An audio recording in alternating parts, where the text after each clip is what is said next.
Bonjour à tous, pour ce quatrième bonus du film ADN à partir du néolithique, je vous propose de revivre un petit peu comment j'ai découvert cette ligne, et notamment les mesures que j'ai faites et tout le toute la procédure, je dirais, de vérification, les constats. On va le revivre ensemble avec Google Earth. Alors, évidemment, je vais vous remontrer un petit peu ici sur cette grande carte que vous apercevez. Vous avez donc la ligne en blanche, qui est l'alignement des 4 dolmens, au milieu de tous ces monuments que vous apercevez ici.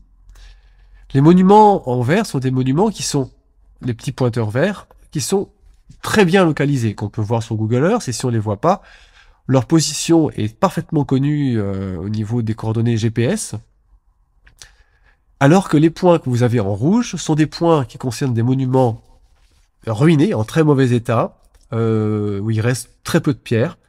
Parfois, une seule pierre reste seulement, et certains sont totalement recouverts par la végétation, et donc totalement invisibles quand vous allez sur place. Il faudrait défricher, gratter un petit peu pour les retrouver. Et donc, leurs positions dans les bases de données sont enregistrées avec une précision qui est approximative, de 10 à 15 mètres. Parfois plus, parfois j'ai vu qu'on avait 20 mètres d'erreur entre la position donnée dans la base de données et la position réelle du point. Et puis les points jaunes, les punaises jaunes, correspondent à des monuments qui sont détruits, qui n'existent plus, et dont la localisation est pareil, est très approximative, de l'ordre de 10 à 20 mètres. Et donc j'ai pas mis tous les monuments détruits, il y en a d'autres qui sont détruits, qui sont pas encore affichés ici. Et donc évidemment, on doit travailler surtout avec les monuments dont les positions sont bien connues et vérifiables. On peut éventuellement intégrer des monuments qui sont ruinés, donc il reste quelques éléments. Mais là, on va aller étudier notre alignement plus en détail. Donc voici le point de départ, le dolmen de Kagazek. Donc j'ai donc tracé deux lignes, une ligne nord, une ligne sud, qui correspondent à l'empreinte en largeur de ce monument. Et lorsque j'ai prolongé ces lignes, en fait, j'ai bien vu, alors déjà j'avais repéré qu'il y avait un alignement entre trois points dans un premier temps, et donc ces lignes ici, regardez bien, la ligne nord passe exactement sur le dolmen du Mané Ermor. Alors on le voit pas très bien ici à l'image, mais il est là. Ok. Et puis la ligne sud, on va aller voir, elle passe exactement sur le dolmen de Runesto. Ok. Et ensuite, alors je vous le remonte, peut-être que vous n'avez pas très bien vu. Voilà. Ok. Alors on a une erreur d'environ 70 à 80 cm par rapport au centre de la pierre. Et puis on va à Manéroularde. Alors au départ, j'avais pensé que ça pouvait se prolonger jusqu'à Carcado ici, mais j'ai rapidement vu que la déviation était trop importante et que c'était pas du tout pertinent. Et j'ai aperçu un peu plus loin le dolmen de Manéroularde. Et donc voici ici l'entrée du dolmen et ici le fond du dolmen qui est en fait un long couloir avec une largeur uniforme. Et on va regarder maintenant, si vous le voulez bien, donc je vais vous montrer les largeurs en fait de cette bande. Alors la largeur de la bande, ici, elle est d'environ 6,80 m ici. Et de l'autre côté, on a environ 4 mètres, c'est la largeur de la grosse pierre qui se trouve sur le haut de Kagazek. Mais en réalité, on a calculé qu'on pouvait tracer une bande qui mesure 4 mètres de large et qui passerait par le centre des 4 monuments. Ok, ça c'est ce qu'on a pu voir quand on a utilisé un GPS centimétrique, du coup on a eu des points très précis. Et on a pu calculer que la bande minimale qu'il fallait était de 4 mètres, et cette bande-là passait par le centre des 4 monuments. Ce qui n'était pas possible à faire avec Google Earth, c'est pour ça qu'en fait j'ai voulu aller sur place et vérifier le plus précisément possible les coordonnées GPS. Avec Google Earth, j'avais estimé que c'était plus ou moins 7 mètres. Enfin, c'était 7 mètres, pardon, la bande faisait 7 mètres de large. Et en mesurant sur le terrain, on s'est aperçu que c'était un peu mieux que ça, que c'était environ 4 mètres. Maintenant, on va regarder les distances. Et donc, les distances, en fait, eh bien, je les mesurais du fond du dolmen de Kagazek, qui correspond aux pierres du fond, qui sont donc posées, fichées dans le sol, deux grosses pierres, qui sont souvent probablement des premières pierres posées, et qui, d'ailleurs, quand les dolmens sont ouverts vers la lumière, peuvent recevoir le soleil au solstice d'hiver, d'été, ou à d'autres moments de l'année. quand c'est prévu pour ça, c'est-à-dire quand ils sont ouverts avec un couloir. Et donc quand on mesure comme ça du fond du couloir, donc en fait c'est sous cette grosse dalle de pierre qu'on a notre pierre qui est fichée dans le sol. Et donc on va aller voir jusqu'à Mané-Hermort. Et donc on a environ voilà 781 mètres, entre 781 et 782. Et, euh, et je me suis ensuite j'ai prolongé la ligne pour mesurer les distances plus loin jusqu'à Runesto. Et là, quand j'arrive là, je m'aperçois qu'effectivement, j'arrive sur la pierre, j'ai 2472 mètres. Et en fait, j'ai donc calculé le rapport entre ces deux distances. Et j'ai tout de suite vu que ça faisait un rapport qui était racine de 10. Voilà, j'ai une bonne mémoire des nombres, et donc racine de 10, je sais que ça fait 3,162. Donc quand j'ai fait le rapport entre les deux, je dis waouh, tiens, c'est marrant, on a un rapport qui vaut racine de 10. C'est assez curieux. Et puis, bah, j'allais en rester là, et puis quand même, comme j'ai vu que je pouvais peut-être prolonger l'alignement, j'ai creusé un peu plus loin. Et donc, je suis allé voir si Carcado était éventuellement dans l'alignement, et puis j'ai vu que non. Et puis, j'ai vu Mané-Roulard, donc je suis allé voir jusqu'à Mané-Roulard. Et puis, je suis arrivé là-bas, j'ai repéré cette espèce de grande allée, là. Et puis, je suis venu au centre, et j'ai vu que j'avais 7811 mètres. Et je me suis dit, bah la vache, c'est quasiment la distance entre les deux premiers fois 10. Théoriquement, il aurait fallu 7817. C'est assez troublant, je me suis dit. Et donc, je dis, mais ça serait où, 7817? Et donc, j'ai regardé par rapport au monument, et j'ai vu que c'était à l'entrée, en fait, qu'on avait nos 7817 mètres. Et alors là, je me suis dit, ça, c'est pas possible que ce soit une coïncidence. C'est trop précis, et dans l'alignement, et dans la suite mathématique qui les positionne. Voilà, c'est impossible que ce soit par hasard, évidemment. Et pour la petite histoire, quand on est allé sur place ensuite avec Howard et Damien pour faire les images, eh ben on en a profité pour prendre des mesures. Et donc on a d'abord mesuré la longueur du couloir et on a trouvé de la première pierre jusqu'au fond, jusqu'au dos de la pierre du fond, on a trouvé 18 mètres. Quasiment exact, hein. C'est juste la forme de la pierre qui fait qu'on avait soit 18 mètres plus ou moins quelques centimètres. Bon, alors ça veut pas dire que c'est en mètres, c'est parce que je dis, mais c'était un constat, on avait 18 mètres. Ensuite, Howard, il nous dit, il prend son téléphone avec sa calculatrice, il dit, alors attendez, 18 mètres, tu dis, il calcule, et il nous dit, la largeur, ça devrait être environ 2,57 mètres. Alors, avec Damien, on vérifie la largeur à plusieurs points, voilà, on fait 5 ou 6 points 5 ou 6 fois la largeur sur l'allée, et on trouve entre 2,52 m et 2,62 m à chaque fois, parce que les pierres, évidemment, sont pas des pierres polies. Et donc, ça correspondait à ce que disait Howard, quoi. À 2,57 m environ. Et on lui dit, mais comment t'as déduit que ça pouvait être ça? Et là, il nous dit, bah, c'est simple. Ce dolmen à couloir, il est orienté de 36,87 degrés par rapport au nord.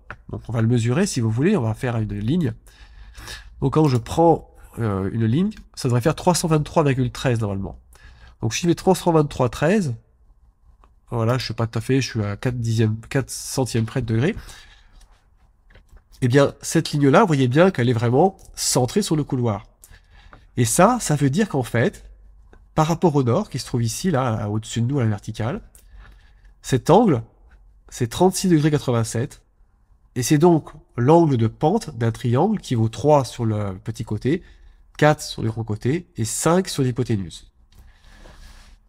Et il dit, c'est simple, du coup, puisqu'il y a 18 mètres, il s'est dit, je pense que la largeur, il dit, moi j'ai pensé dès le départ que la largeur du monument devait être 2,57 m parce que ça, il dit, c'est la largeur, si vous voulez, d'un septuple carré qui ferait 18 mètres de long et 7 carrés de 2,57 m, positionnés les uns à la suite des autres.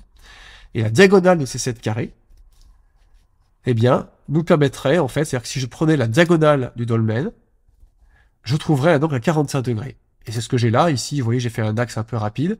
J'ai 314,77, c'est-à-dire 45 degrés, depuis le nord.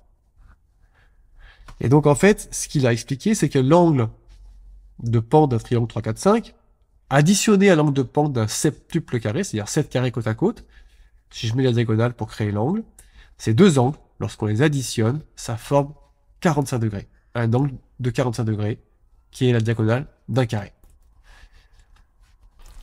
Je vous propose une petite animation pour comprendre ce que je viens d'expliquer. Et donc ici, j'ai modélisé le dolmen de 18 mètres sous la forme de 7 petits carrés de 2,57 m. Et donc ce dolmen, il est orienté comme ça. Et donc par rapport au nord, l'angle, c'est 36 degrés 87. Et du coup, ça, c'est l'angle de pente d'un triangle 3, 4, 5. Ça veut dire que si on a 18 sur l'hypoténuse, ici, qui correspond au côté 5, nous avons 14 mètres 40 en nord-sud et 10 mètres 80 en est-ouest. Et du coup, la diagonale du dolmen, ou la diagonale du septuple carré, elle, quand je la trace, elle va permettre de former un angle par rapport au nord à 45 degrés. Ce qui veut dire que la diagonale du dolmen est un angle à 45 degrés. Comme ceci. La diagonale d'un carré. Ok? Donc ça, c'est l'élément géométrique qu'il a déduit parce qu'il a compris les principes. Hein, ça fait quelques décennies que ces principes ont commencé à être compris. Et donc voilà, c'est pour la petite histoire de la découverte de ce monument et la compréhension qu'on en a faite. Et par la suite, ce que j'ai fait, par exemple, je me suis dit, mais la taille du monument et son orientation, à tous les coups, elle répond d'autres choses. Et donc j'ai voulu voir, en cherchant, quelle était la distance entre l'entrée du monument, si vous voulez, qui se trouve à peu près le fond du monument, qui se trouve par là, et d'autres pierres locales. Et donc j'ai vu qu'il y avait un dolmen qui se trouvait ici, Kerluire. Et en allant jusqu'à Kerluire, je me suis aperçu qu'on avait 2472 mètres, cette fois-ci du fond de Manéroularde jusqu'à Kerluire, qui se trouve ici. Vous voyez, on voit la grosse dalle de pierre. Alors c'est quand même assez étonnant, parce que, si vous avez bien suivi, ces 2472 mètres, c'est la mesure qu'on a entre Kergazec et Runesto. Donc si je divise la longueur de mon alignement par racine de 10, j'obtiens cette longueur-là. Ok? Donc en fait, le dolmen de Manéroularde, sa taille, son orientation, ont été savamment pensés de manière intentionnelle, et ils répondent des principes de la géométrie de ces peuples mégalithiques, tout simplement. Et cette mesure de 2472, on la retrouve à d'autres endroits, je vais vous montrer. On la retrouve par exemple entre Rondeau-Sec, qui est un des monuments où je montre dans le film comment on pourrait tracer avec un compas et une règle ou une équerre, ça sur une feuille de papier. Comment on pourrait créer cet alignement en respectant l'écartement. Et donc à Rondeau-Sec, il y a 3 dolmens côte à côte. Un, 2 qu'on voit bien, et le troisième qui est à peine visible, qui est là à côté ici, là on distingue quelques pierres. Et en fait, du troisième dolmen ici, si on va jusqu'au dolmen de Cosquer, qui est ce que j'ai expliqué dans le reportage, se trouve aussi sur les lignes de construction géométrique et sur les diagonales de Runesto. Et ben quand je vais là-bas, qu'est-ce que je trouve comme distance? 2472 mètres. De nouveau. La même distance. Ok? C'est quand même assez étonnant. Je rappelle, cette distance, on la retrouve entre le dolmen 1 et le dolmen 3 d'alignement, c'est-à-dire là et là. Et en plus de ça, entre Runesto, ici, qui se trouve là, voilà, je vous le montre, Runesto, tac, et le quadrilatère de Trucuno, on a aussi 2472 mètres. Voilà. Ok? C'est assez drôle quand même cette histoire. C'est assez drôle. Hein, donc en fait, voilà, il n'y a pas de doute si vous voulez. Ça a été implanté avec une logique mathématique, métrologique, qui est très poussée. Et en fait, même quand on fait le calcul de statistiques, en fait, on calcule, on dit voilà, la probabilité d'avoir 4 points parmi tant de points, avec telle précision, ça donne ça. Mais en réalité, on devrait enlever certains points, parce qu'ils sont sur des lignes de construction, et ça veut dire qu'ils ont été placés là intentionnellement. Hein, le fait qu'on ait Kosker et Rondosek qui ont cette même distance, on comprend bien qu'en fait, ils peuvent pas être sur l'alignement. Idem pour Kerluire. Il ne peut pas être sur l'alignement. Et puis, il y a d'autres phénomènes, c'est-à-dire que vous avez des monuments qui sont 2 à 2, disposés sur les méridiens et sur les parallèles. Donc c'est pareil, ces monuments, s'ils ont été mis là comme ça, ils ne peuvent pas se trouver sur l'alignement. Donc il y a tout un tas d'autres principes géométriques qui sont ici, qui fait que normalement, on ne devrait pas les compter dans le calcul de probabilité. Parce que par exemple, donc en réalité, j'ai repéré 2 autres alignements de 5 dolmens. Alors j'en ai pas encore parlé et c'est pas pour tout de suite parce que sur ces 2 alignements, il y a à chaque fois un dolmen dont il faut vérifier la position parce que c'est un monument ruiné qui est en mauvais état et dont la localisation a été faite dans une base de données avec des coordonnées qui sont, à mon avis, à chaque fois à vérifier. Donc quand j'aurai eu le temps d'aller voir sur place, eh ben, je pourrais vous dire si c'est pertinent ou pas. Mais en fait, il y a tout un tas d'autres systèmes géométriques dans cet ensemble qui font que si on voulait faire le calcul de probabilité de manière la plus rigoureuse possible, on devrait écarter les monuments qui appartiennent à un autre système géométrique. Et je l'ai pas fait, hein, mais c'est pas à l'avantage de mon calcul. Mais si on le faisait, en fait, on se rendrait compte qu'on est encore dans des sphères de probabilité qui rendent ça totalement impossible par hasard. Moi, j'en ai aucun doute, évidemment. Alors, ça me fait sourire parce que je sais qu'en ce moment, il y a des gens de la sphère dogmatique, on va appeler ça la C12-sphère, qui tentent de contester tout ça, et ça me fait sourire parce que j'ai regardé un petit peu ce qui a été raconté, et en fait, c'est truffé de biais, de manipulation aussi, notamment, et donc je ferai un petit rechecking, comme ils disent, et ça devrait être très pédagogique, et tout en étant amusant également, et ce qui rend du coup l'apprentissage tout à fait passionnant. Je vous remercie de votre attention et puis je vous dis à bientôt.